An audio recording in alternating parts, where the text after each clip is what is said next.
Yahoo minasan, welcome back again with Mr. K di sini. Konten kali ini akan begitu singkat dan kedepannya mungkin akan banyak konten seperti ini. Mimin gak mau berkomentar kenapa bisa begitu, karena besok kalian akan paham kenapa Mimin seperti ini. So, wait mawon ge.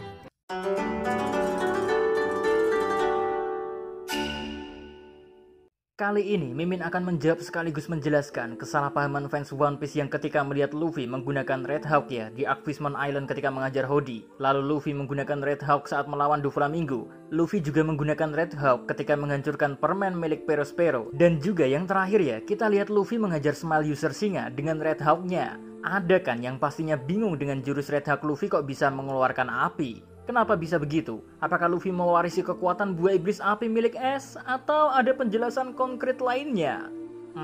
Oke, Mimin jawab ya. Pertama, kita singkirkan dulu rasa penasaran kalau Luffy mewarisi kekuatan Ace. Karena 100% bukan masalah itu Luffy bisa menguasai Red Hawk. Jawaban pertama ya, menggunakan logika.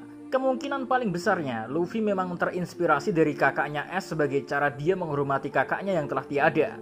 Jadi, terciptalah jurus Red Hawk ini. Alasan ini jadi tambah kuat mengingat di Aquano ya saat Tama melihat Luffy mengajar Smile Singa dengan Red Hawk-nya. Tama teringat kembali dengan Ace, seolah-olah Tama melihat Luffy seperti Ace.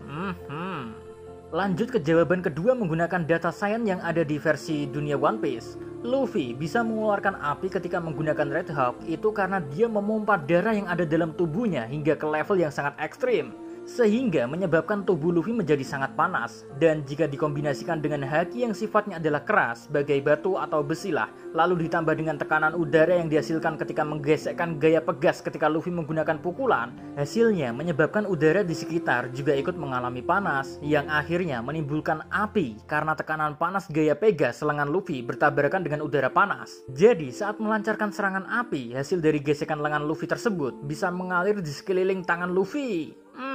Nice. Dan terakhir jawaban ketiga dari Wikipedia One Piece. Red Hawk itu tercipta setelah Luffy masuk Gear Second. Lalu Luffy mengaktifkan Buso Soku Haki miliknya, membuatnya masuk ke mode Gear Second yang punya kekuatan Haki Buso. Lalu Luffy menggunakan Gomu Gomu no Ballet mengambil ancang-ancang ke belakang. Tapi saat kembali, Luffy menekannya dengan tekanan yang sangat tinggi dan cepat. Hingga terciptalah percikan-percikan api yang dahsyat, membuat pancingan sampai tercipta api yang besar yang dikombinasikan dengan Gomu Gomu no Ballet. Ketika dihantamkan ke musuh, bisa menimbulkan ledakan yang dahsyat. So, sampai sini udah jelas kan? Tunggu konten besok ge untuk klarifikasi terkait alasan 1-2 minggu ke depan akan agak seret konten-konten di channel Kuceluk ini. So, see you again next time. Adios ya karamelos, stay safe everyone, please stay at home. Salam Animania.